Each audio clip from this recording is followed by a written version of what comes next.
भारत से सीख लो वरना चीन तुम्हें रौंद कर चला जाएगा। ये कहना है अमेरिका के एक्सपर्ट का अमेरिका के लिए सलाह है। भारत ने ऐसा क्या किया है? भारत को लेकर अमेरिका के एक्सपर्ट ने कहा है कि भारत ने साबित कर दिया है कि चाइना से तुम किस तरीके से पार पा सकते हो, वरना तुम्हारे लिए बड़ी मुश्किल है। तुम एक ऐसे कंडीशन में पहुंच गए हो कि तुम्हारे हाथ से चीजें फिसलती जा रही है। जानेंगे, उन्होंने बड़ा अच्छा डिटेल दिया है किस तरीके से अमेरिका के लिए बहुत बड़ी मुश्किल है। वर्ल्ड वॉर 2 वाली स्थिति अब अमेरिका के साथ नहीं दिख रही है और चुपके चाइना ने ऐसा क्या किया है। जानेंगे, जियोपॉलिटिक्स में बहुत कुछ चल रहा है। हमेशा की तरह CIS न्यूज नेटवर्क के इस एपिसोड में जानने को मिलेगा बहुत कुछ। आइए जानते हैं इन खबरों को विस्तार से। अक्सर होता क्या है ना, सबसे ज्यादा जो करीबी होता है वही सबसे बड़ा धोखा देता है और ऐसा ही अमेरिका के साथ हुआ। अमेरिका ने रूस और भारत के खिलाफ एक शक्ति को अपने पास रखा और कोशिश करा अमेरिका ने कि उस शक्ति को ही अपना आधार बना ले, और वो शक्ति कोई और नहीं बल्कि चाइना था। चाइना के ऊपर इन्होंने पैसा लगाया और पैसा के साथ साथ दांव भी लगाया। शीत युद्ध के समय में चाइना को USSR के खिलाफ इस्तेमाल ये कर रहे थे। चाइना ने भी उस समय चुपचाप झुककर ये कहा कि मेरे पास एक बहुत बड़ी जनसंख्या है, आप चाहे तो अपने व्यापार के लिए जैसा चाहे वैसा इस्तेमाल कर सकते हैं। और चाइना को देखते हुए अमेरिका ने सोचा कि चलो इसके लोगों का भी इस्तेमाल करते हैं, इसके रिसोर्सेस का भी इस्तेमाल करते हैं। यहाँ भरमार फैक्ट्रियां लगानी शुरू कर दी। चुपचाप ये सुनते गए और आगे बढ़ते गए। पैसा आता है तो पैसे के साथ साथ ताकत भी आती है। चाइना ने उस ताकत का इस्तेमाल करना शुरू कर दिया और पहली बार अमेरिका को एक बड़ा झटका लगा। और वो झटका क्या था? जब अमेरिका के सामने ये निकल कर आया कि चाइना गेट कांड हो रखा है। क्या है चाइना गेट कांड? 1996 में अमेरिकी राष्ट्रपति चुनाव के दौरान ये पता चला कि कथित तौर पर चाइना की सरकार ने अवैध रूप से पैसे दिए हैं और ये धनराशि इसलिए दिया गया है ताकि चाइना फायदा उठा सके अमेरिका की पॉलिसी से, अमेरिका के व्यापार से, अमेरिका के टेक्नोलॉजी को ट्रांसफर करने के नियमों से। अब यहाँ पर जब ये निकल कर आया तब धीरे धीरे खुलने लगा कि अच्छा क्या है, इतना ज्यादा प्रभाव इन्होंने कैसे कर लिया, इतना ज्यादा आगे ये कहाँ तक बढ़ गए। अगर चाइना गेट कांड में मैं जाऊंगी तो बहुत बड़ी डिटेल निकल कर आएगी सामने। बस इतना आप समझ लीजिए कि इस कांड के बाद ये कहा गया था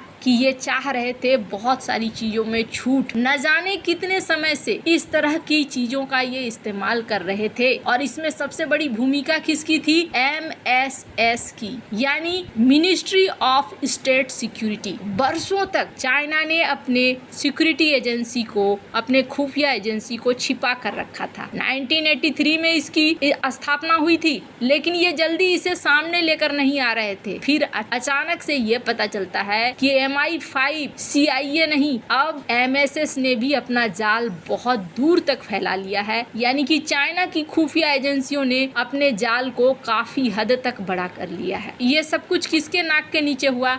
अमेरिका के नाक के नीचे। और आज की डेट में क्या सीन है? आज की डेट के सीन को जॉन स्पेंसर, इन्होंने एक बहुत बढ़िया आर्टिकल लिखा है और अमेरिका की परिस्थितियों को बताया है कि कैसे चाइना रौंद कर चला जाएगा अगर अमेरिका ने भारत की तरह नहीं सीखा। ऑपरेशन सिंदूर के बाद दुनिया भर में हलचल मची और दुनिया के एक्सपर्ट जो युद्ध के समय कुछ से कुछ कहा करते थे, उन्होंने सच्चाई को जानना शुरू किया। और अब जैसे जैसे वो सच्चाई जान रहे हैं ना, वैसे वैसे उन्हें एक झटका सा लग रहा है। ऑपरेशन सिंदूर को लेकर डिफेंस एक्सपर्ट जॉन स्पेंसर ने कहा कि देखो, दुनिया के सामने एक झलक मिली है आधुनिक युद्ध कैसा होने वाला है। दुनिया आगे जाकर किस तरह के जंग में फंसने वाली है, ये चीज देखने को मिल गया है। इन्होंने लिखा, अमेरिका को दुनिया एक सुपर पावर के तौर पर देखती है और जब दुनिया सुपर पावर जैसे शब्दों का इस्तेमाल करती है ना, तो हमारे मन में अमेरिका को लेकर एक अजय शक्ति की तस्वीर उभरती है। हजारों हजार टैंक, अत्याधुनिक लड़ाकू विमान, न्यूक्लियर पनडुब्बियां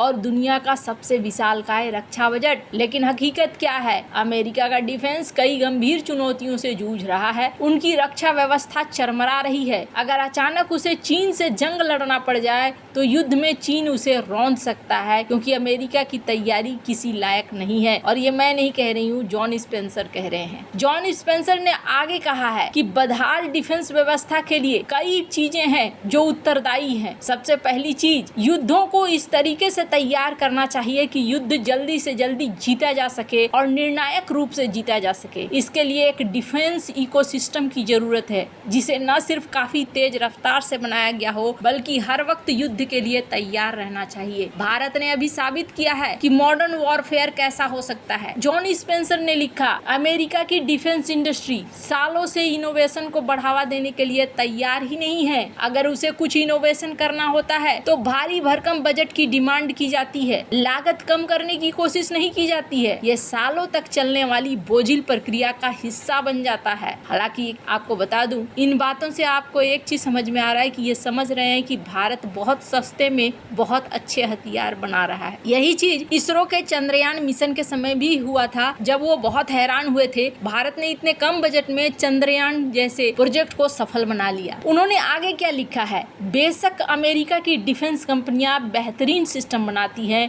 लेकिन वो काफी ज्यादा कीमत पर और काफी ज्यादा वक्त में बनाया जाता है। अमेरिका के पास कम समय में ऐसे हथियार बनाने की ताकत नहीं है जो बहुत तेजी से बनाया जा सके। अमेरिका के पास आधुनिक युद्ध में जाने के लिए अनुकूल वातावरण भी नहीं है। अमेरिका के पास हर साल सिर्फ 24 से 48 पैक-3 मिसाइलें बनाने की क्षमता है, जबकि चीन और उत्तर कोरिया जैसी शक्तियां हजारों बैलिस्टिक मिसाइलें तैयार कर रही हैं। उन्होंने आगे कहा कि अमेरिका ने जितनी संख्या में जेवेलियन स्टिंगर मिसाइलें यूक्रेन में भेजी है, उसकी भरपाई करने में 3 साल से ज्यादा वक्त लग जाएगा। इसके अलावा अमेरिका की 155 mm तोपों के गोले बनाने की क्षमता यूक्रेन को दिए जाने के बाद लगभग खाली हो चुकी है। जॉन स्पेंसर आगे कहते हैं कि अमेरिका न सिर्फ काफी सुस्त रफ्तार से हथियार बनाता है, बल्कि काफी ज्यादा महंगे हथियार बनाता है। एक टॉमहॉक मिसाइल की कीमत $2 मिलियन तक है, जबकि हिमार्स लॉन्चर की कीमत $5 मिलियन से ज्यादा है। जबकि अमेरिका के विरोधियों के पास इससे